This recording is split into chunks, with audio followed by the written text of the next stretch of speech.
Se retratar para nós aqui, processualmente falando, é a seguinte ideia. Eu fiz uma coisa, vou me retratar e vou mudar a minha decisão. Tá? Sempre quando o juiz profere uma sentença, ele não pode mais mudar, ele não pode mais alterar. Certo? Então, uma vez que a sentença foi publicada, ela não pode mais alterar. Tá? Não pode mais alterar.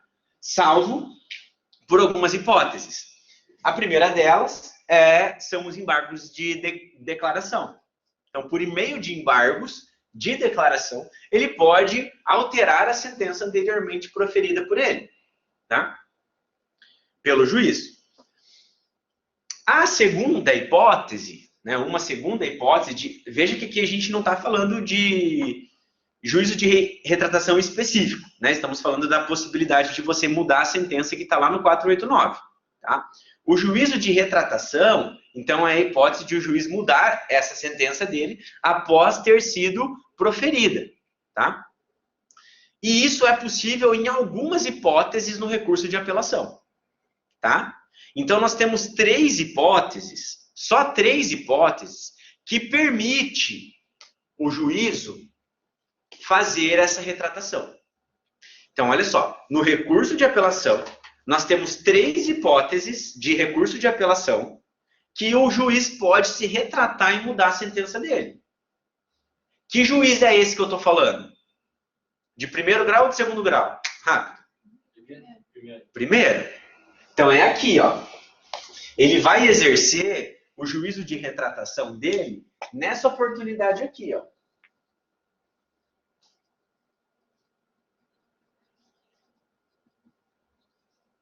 Certo? Beleza? Três hipóteses. Tá? Primeira delas. Artigo 331. Essa é a primeira possibilidade de juízo de retratação. Então, o que vocês vão colocar como um? Indeferimento da petição inicial. Essa é a primeira hipótese de juízo de retratação. Tá?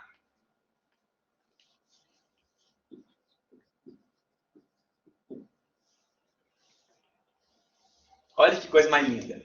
Olhem aqui para o quadro. Olhem aqui para o quadro. Tá? Petição inicial foi para o juiz. O juiz indeferiu a petição inicial. O indeferimento da petição inicial é uma sentença. Certo?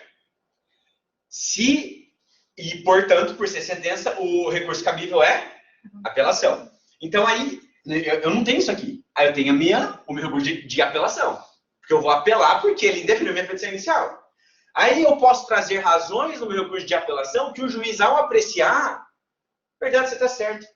Me retrato sobre essa minha sentença, cite o réu. Entendeu? Não vai nem para o tribunal, ele olha aqui embaixo já. Por isso que é o juízo de retratação é de quem proferiu a sentença. Encaixou na cabeça de vocês? Então tá, essa é a primeira hipótese. Então, primeira hipótese, indeferimento da petição inicial, artigo 331. Segunda hipótese, artigo 332. Improcedência liminar do pedido. Vocês lembram o que é isso? Ó, é o 332 que eu tinha falado mesmo.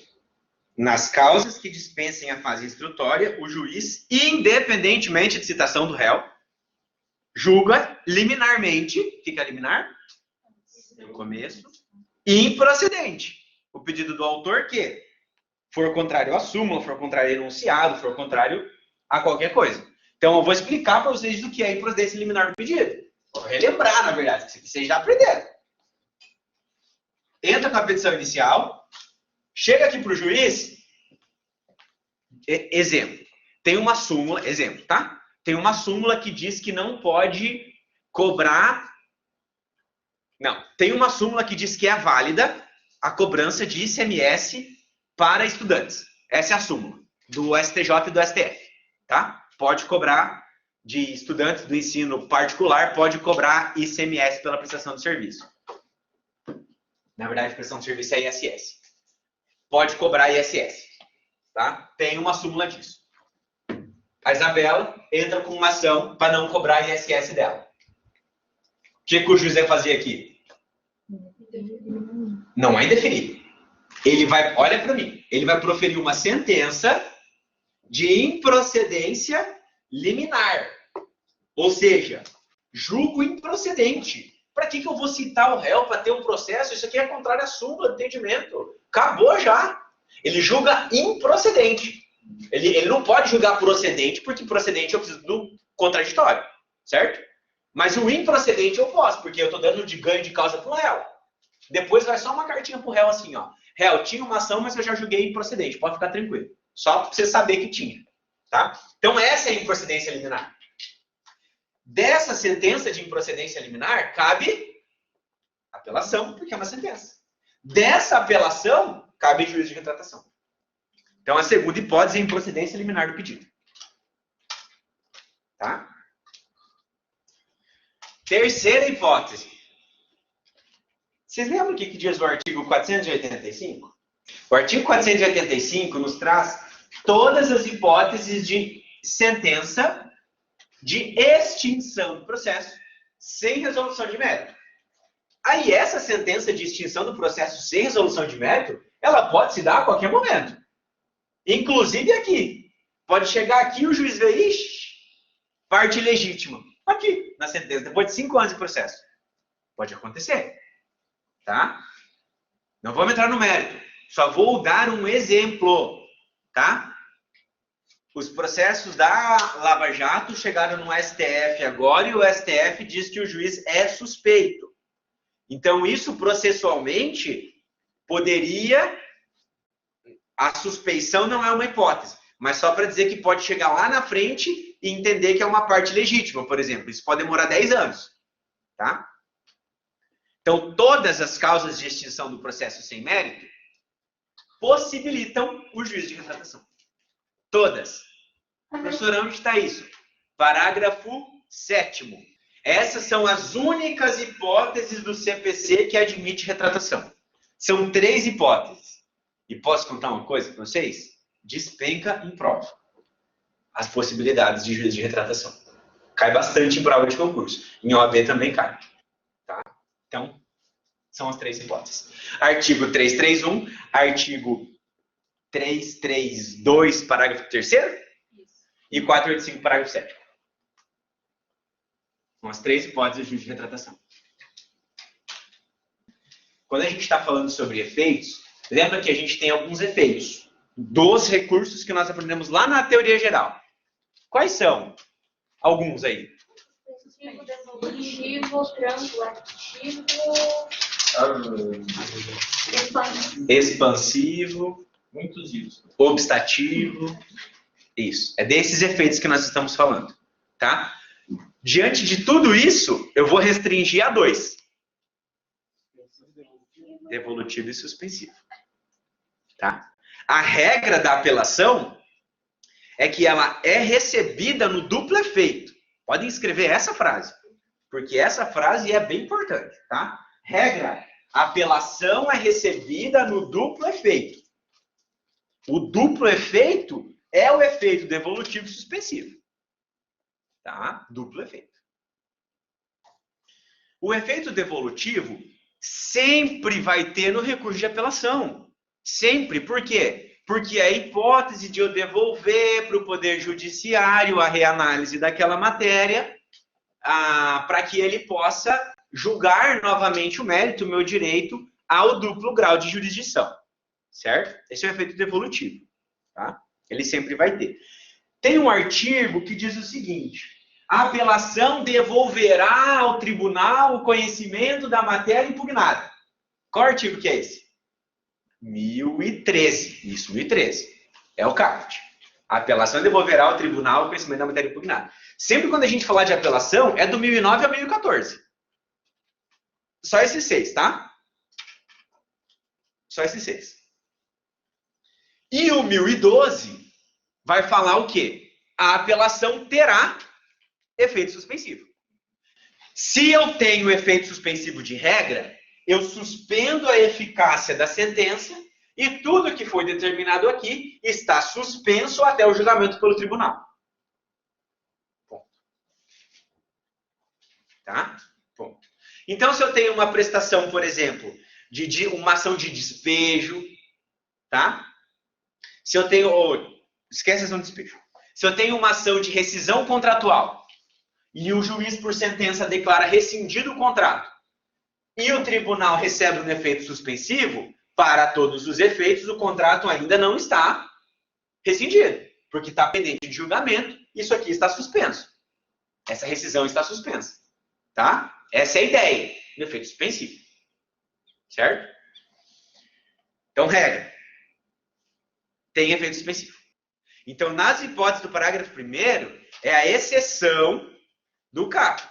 Ou seja, é a exceção das hipóteses, ou seja, está mencionando as hipóteses que a apelação vai ser recebida unicamente no efeito devolutivo.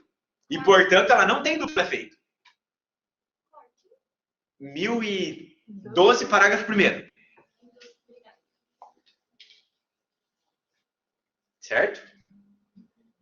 E o que o 1012 diz? Olha para mim, olha o sentido, que coisa mais maravilhosa que é isso. Eu entro com uma petição inicial, peço uma tutela provisória, o juiz defere a minha tutela provisória, o processo prossegue, o juiz na sentença julga procedente e confirma a minha tutela provisória. O recurso de apelação vai ser recebido sem efeito suspensivo. E o que isso possibilita? O cumprimento provisório da sentença. Eu já posso começar a cumprir essa sentença. O 1012, parágrafo 1º, inciso 5, ele fala que não tem efeito suspensivo o recurso de apelação que concede tutela provisória. É estranho, porque a princípio ele só iria confirmar, não conceder uma nova. Então, é confirma, concede ou revoga. Porque aí também tem o seguinte, se você pediu a tutela provisória, ela foi deferida, chegou na sentença, o juiz julga improcedente e revoga, o recurso de apelação é sem efeito suspensivo. Tá? Mas ele concedendo uma tutela provisória na sentença. Olha só, a gente precisa utilizar as regras do jogo, né? E uma coisa muito legal de fazer, é o seguinte. Vocês lembram da tutela da evidência? A tutela da evidência é aquela que não tem perigo, tem as hipóteses previstas nos 4 incisos do artigo 311, certo? Aí a tutela da evidência é uma hipótese de tutela provisória, certo? Beleza. Uma das hipóteses da tutela da evidência é aquela hipótese lá de que vai ser concedida a tutela da evidência caso o réu não tenha fatos ou não tenha opostos fatos e provas capazes de ir contra o que o autor está dizendo. Tá. Mas eu vou pedir uma tutela da evidência na sentença? Sim, como estratégia. Para quê? Para quebrar o efeito suspensivo da apelação. Então, você estratégia isso, no seguinte sentido. Vem para as alegações finais, na tua alegação final, você pede uma tutela da evidência com base nos incisos do artigo 311, se for o caso. Porque o juiz vai ter que apreciar isso na sentença. E se ele deferir a tua tutela da evidência na sentença, a apelação eventualmente interposta pela parte contrária não tem efeito suspensivo. Então, você pode usar como uma jogada. Entendeu? Para quebrar o efeito suspensivo e poder começar o cumprimento de sentença antes do tribunal julgar o recurso. Qualquer momento você pode pedir. Inclusive quando estiver concluído. Em tese, sempre tem que apresentar antes da conclusão, mas não necessariamente nas alegações finais. Não, assim, não é as alegações finais o momento apropriado para você pedir. Não. Você pode apresentar uma petição qualquer. Antes, quando você viu que foi concluído, atravessa a petição. Pode ser. O que eu estou querendo dizer para vocês é a possibilidade de você pedir uma tutela provisória na sentença exatamente para quebrar o efeito suspensivo da apelação. Agora, outra coisa que eu vou explicar para vocês é o 1013, parágrafo 3º. Teoria da causa madura. Anote. 1013, parágrafo 3º, é a teoria da causa madura. Vou explicar. Vou pegar o exemplo do inciso 1. Tá? Nas hipóteses do artigo 485. 485 é o julgamento sem resolução de mérito. Certo? Então, olhem para mim para o quadro. Tá? Me acompanhe. Petição inicial.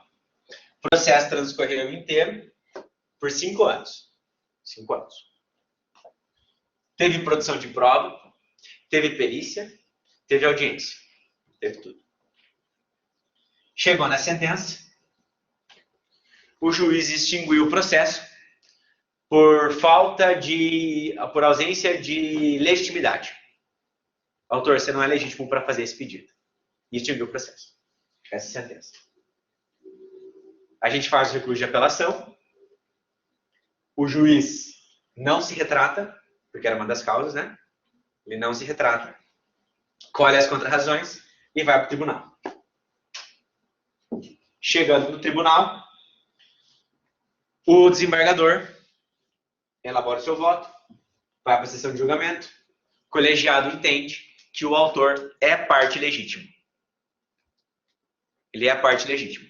E, portanto, cassa a sentença de extinção. Certo? Qual é a consequência disso? O tribunal julga ou o tribunal devolve para o juiz de primeiro grau proferir sentença? Devolve para o juiz de primeiro grau. Teoria da causa madura, ela significa que, nas hipóteses em que o processo está maduro para julgamento, ou seja, que é possível a gente julgar esse processo, o tribunal já julga. Ele não devolve. Por isso que eu expliquei para vocês que teve instrução probatória, teve audiência, teve perícia, teve tudo. A causa está pronta para julgamento. Se a causa está pronta para julgamento, o tribunal julga. Então, ele caça a sentença e já julga. Essa é a teoria da causa madura. Tá? O tribunal julga. Ele não devolve. Agora, se a causa não está madura, por exemplo, se eu preciso colher provas, aí ele devolve para o juiz de primeiro grau para fazer isso. Beleza, Débora, obrigado. O inciso 4, ele fala quando o tribunal decretar a nulidade da sentença, né? Então, digamos que a gente tem uma nulidade por ausência de fundamentação, que é lá do 489. Que se o juiz não motivar e não fundamentar as questões e como ele chegou naquele entendimento, a sentença é nula, né? É uma causa de nulidade.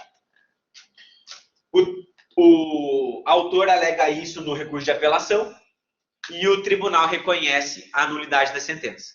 Sempre quando o tribunal fizer uma dessas hipóteses dos 4 incisos do 1013, então esse exemplo agora é o do 4, que ele decreta a nulidade, ele vai passar para a próxima fase. Eu consigo julgar ou não consigo julgar? Se ele conseguir julgar, ele julga, teoria da causa madura. Se ele não conseguir, ele devolve para o juízo de primeiro grau. Agora a pergunta é, quanto que o tribunal vai saber se ele pode julgar ou não pode julgar? Que análise ele faz? Então, ó, fiz uma petição inicial, o processo tramitou, teve uma sentença. De extinção, eu fiz uma apelação, não teve retratação, o tribunal cassou essa sentença de extinção. Aí precisa julgar o mérito. Que análise ele faz do processo, óbvio, mas o que ele olha no processo? Para saber se ele pode julgar já ou não pode julgar. Contraditório, instrução, as provas produzidas. Basicamente isso. Se teve o contraditório em tudo e se teve ampla produção de prova. Se as partes foram oportunizadas a produzir provas. É basicamente a análise desses 2 requisitos que ele faz. Para saber se a causa está madura para julgamento. O parágrafo 4º do 1013 vai dizer a mesma coisa, só que quando se tratar de sentença que julga, ou melhor, que decreta a prescrição ou a decadência. Então, também é possível o próprio tribunal analisar quando ele reformar uma sentença que decretou a prescrição ou a decadência. Então, chegou no final do processo, a sentença do juiz foi: autor, teu direito está prescrito. Eu recorro para dizer que ele não está prescrito. E o tribunal fala: é verdade, não está prescrito. ele pode julgar se a causa estiver madura. Tem uma divergência, que tem uns que falam que é outra teoria do parágrafo 4º, mas eu não vou entrar nesse mérito não, porque prático e da forma como vocês precisam entender é isso. Tá? Daí quem quiser dar uma aprofundada, pode olhar isso. Eu vou só falar superficialmente do parágrafo do artigo 1014, para não ficar sem ele. Quem é o juízo inferior? Primeiro grau? A qual primeiro grau. E se surgir um fato novo aqui? E se aqui eu tiver acesso a uma coisa que eu não tinha acesso antes? Eu posso alegar na apelação? Fato novo, sim. Fato novo é aquele que aconteceu aqui. Não que aconteceu lá atrás e eu não tinha prova. É um fato novo. Tá? Ou surgiu uma prova também pode ser. O problema é que eu não posso... Essa prova tem que ter sido feita depois da petição inicial. Ou eu preciso explicar por que eu só tive acesso a ela agora. Então eu posso trazer novos fatos, novos documentos, se eu conseguir comprovar que isso se deu aqui, depois da sentença, que eu não pude, a impossibilidade de provar isso antes. Ou isso aconteceu aqui. Ou isso aconteceu após a sentença, ou é um fato que eu não tinha como provar antes, eu só consegui agora. Eu preciso explicar isso. Tá? Então é só isso que o 1014 fala. Que eu posso trazer novas questões na apelação, se acontecerem naquele momento, ou se tratar de um fato que eu não conseguia provar antes, e aí eu tenho que justificar e comprovar por que eu não consegui prová-lo antes. Só isso. Simples assim.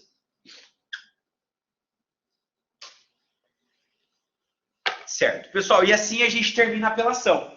Terminamos a apelação.